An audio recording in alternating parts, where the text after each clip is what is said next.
যত ডাকডোল পিটিয়ে বিয়ে হয় তত ডাকডোল পিটিয়ে আবার ভাঙে। পৃথিবীতে এত কিছু ঘটে, কিন্তু উপন্যাস মানেই ঘুরে ফিরেও চিপায়। ওই অবৈধ সম্পর্ক, ওই হারাম রিলেশন, ওই 2 নম্বর পথ, ওই বাবা মার অবাধ্যতার পথে নিয়ে যাওয়া, ওই ক্যারিয়ার ধ্বংস করে দেওয়া, পড়াশোনা ধ্বংস করে দেওয়া, ঈমান আমল শেষ করে দেওয়া, তারুণ্য শেষ করে দেওয়া, এরা এদেশের তারুণ্যের সবচেয়ে বড় শত্রু। এদেশে যত আত্মহত্যা করেছে তরুণেরা অপরিণত বয়সে প্রেম নামক এই অবৈধ রিলেশন করতে গিয়ে, যত বাবা মায়ের বুক খালি হয়েছে, যত বাবা মায়ের সাথে সন্তানের সম্পর্ক নষ্ট হয়েছে, যত সন্তান ঘরছাড়া হয়েছে, যত তরুণের পড়াশোনা ধ্বংস হয়েছে, যত তরুণের ক্যারিয়ার নষ্ট হয়েছে, যত মানুষের চাকরি জীবন ধ্বংস হয়েছে, যত সংসার ভেঙেছে, যত বাচ্চারা মা বাবার স্নেহহারা হয়েছে, এই সবগুলোর জন্য তথাকথিত বিবাহ বহির্ভূত অবৈধ ভালোবাসার প্রমোটাররা আসামি। এরা কেউ এই সমস্ত অপরাধের দায় এড়াতে পারে না। এরা আপনাকে সকাল বিকাল অভিনয় করে দেখাবে কিভাবে প্রেমকে জয় করতে হয়। মা বাবার অবাধ্য হয়েও নিজের অবৈধ কাজের সঙ্গীর হাত ধরে চলে যেতে হবে, সমাজকে বৃদ্ধাঙ্গুলি দেখিয়ে, মা বাবাকে বৃদ্ধাঙ্গুলি দেখিয়ে এটাকে পজিটিভলি তারা তুলে ধরবে। হ্যাঁ, অবশেষে নাটকে, সিনেমায়, নোবেলে প্রেমের জয় হয়েছে, মা বাবা হাসছে, সবাই পাশে মাইনে নিছে। এসব যারা সারাদিন দেখায় আপনাদেরকে, মানে প্রেমের যারা প্রশিক্ষক, আপনাদের এই 2 নম্বর কাজে যারা প্রশিক্ষক, এই প্রশিক্ষক বেচারাদের দুরবস্থা হলো, দেখবেন তাদের এক একজনের জীবনে 5টা, 7টা, 9টা, 10টা বিয়ে হয়েছে। যত আওয়াজ করে বিয়ে হয় তত আওয়াজ করে ভাঙে। এরা নিজেরাই তো ব্যর্থ। এরা আপনাদেরকে কি প্রেম শিখাবে? প্রেম শিখবেন মসজিদের ইমাম সাহেবের কাছে, প্রেম শিখবেন মাদ্রাসার হুজুরের কাছে। বউ ছাড়া বেচারা কিচ্ছু বুঝে না। নিজের ভালোবাসা সব উজাড় করে দিয়েছে তার বৈধ সঙ্গীর জন্য। আকাম কুকাম করে অজায়গায় কুজায়গায় ভালোবাসা বিলায় না। পশ্চিমাদের মোরালিটি শেষ হয়ে গেছে। আমি একটা কথা জোরালো ভাবে বলি, জ্ঞানে বিজ্ঞানে, তথ্য প্রযুক্তিতে, অবকাঠামোতে, অন্য অনেক বিষয়ে পশ্চিমারা যদি আমাদের চাইতে 200 বছর এগিয়ে থাকে, পরিবার ব্যবস্থাপনায় আমরা তাদের চাইতে 500 বছর এগিয়ে আছি। আপনারা তাদের কাছ থেকে জ্ঞান বিজ্ঞান নেন, আমার আপত্তি নেই। আপনারা তাদের কাছ থেকে অন্যান্য ভালো দিকগুলো নেন, আমার আপত্তি নেই। কিন্তু তাদের বস্তা পচা সস্তা বিবাহ বহির্ভূত রিলেশনের এই বিষ বাষ্প যদি আপনার সমাজে আমদানি করেন, তো মনে রাখবেন, আজ জাপান, কোরিয়া, ইটালি, যে দেশগুলোর নাম বলছি, এর বাইরে উন্নত অনেকগুলো দেশের কথা আমি নিজে জানি। নিজ চোখে তাদের সেই দুঃসহ চিত্র দেখার দুর্ভাগ্য আমার হয়েছে। আপনি গুগল করলে, আপনি একটু অনলাইনে সার্চ করলে দেখতে পাবেন তাদের মধ্যে জেনারেশনের যে গ্যাপ তৈরি হয়েছে, তাদের মানুষ জন্মের হার কমতে কমতে এমন পর্যায়ে চলে গেছে যে রীতিমতো প্রণোদনা দেওয়া হয়। আপনারা সবাই জানেন, ওপেন সিক্রেট, সারা বিশ্বে উন্নত দেশগুলোতে বিয়ে করেছেন, একটা সন্তান হয়েছে, সরকার এত টাকা ভাতা দিবে, 2টা হয়েছে আরো বেশি, 3টা হয়েছে আরো বেশি। যারা একসময় জন্ম নিয়ন্ত্রণ করার জন্য সকাল বিকাল আমাদেরকে সবক শিখাইতো, তারা এখন জন্মের হার বাড়াবার জন্য টাকা পয়সা দিয়েও বাড়াতে পারছে না।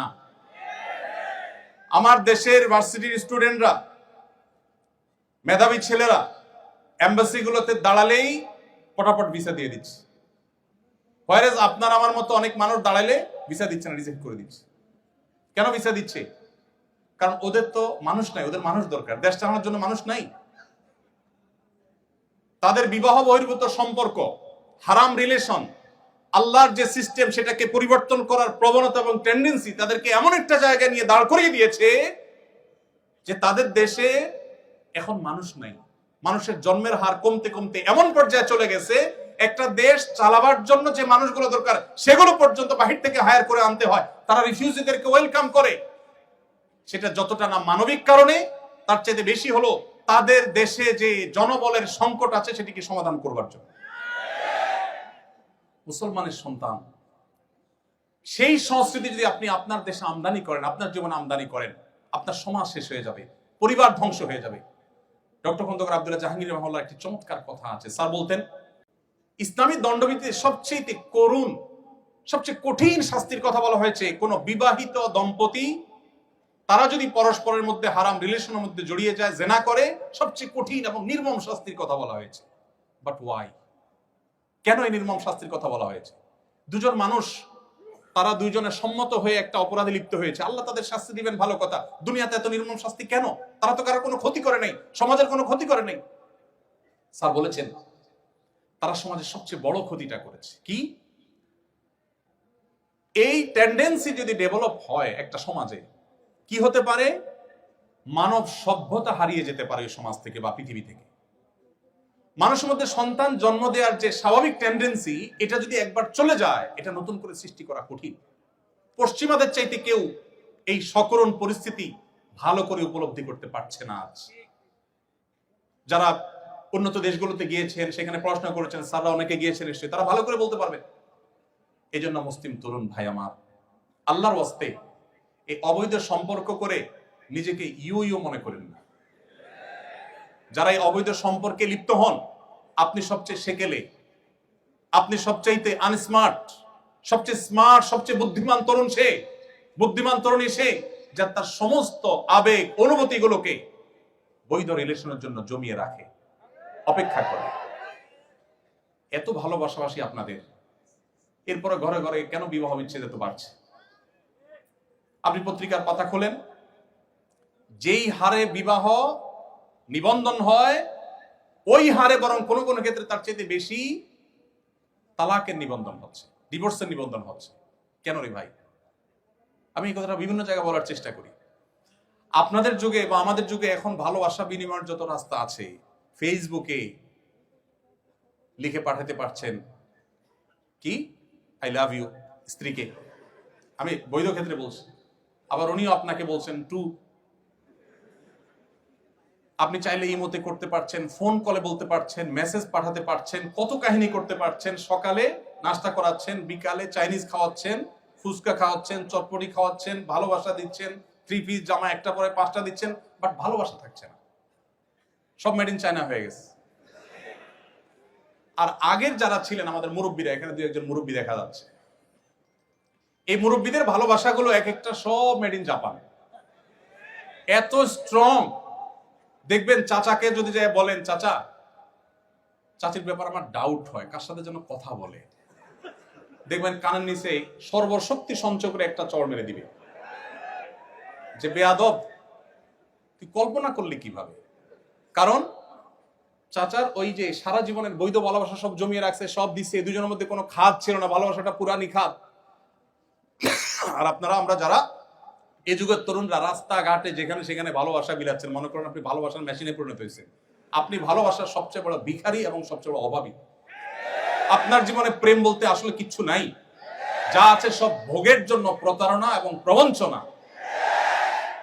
আল্লাহর নবীর আনিত এই দ্বীন এবং শরিয়াকে যদি মেইনটেইন করেন আপনার ব্যক্তিগত জীবনে, আপনার চরিত্র যদি হেফাজত করেন, নবী সাল্লাল্লাহু আলাইহি ওয়াসাল্লাম বলেছেন, মাইয়াহফাজনি মা বাইনা লিহিয়াইহি ওয়া মা বাইনা রিজলাইহি আদমাল্লাহুল জান্নাহ।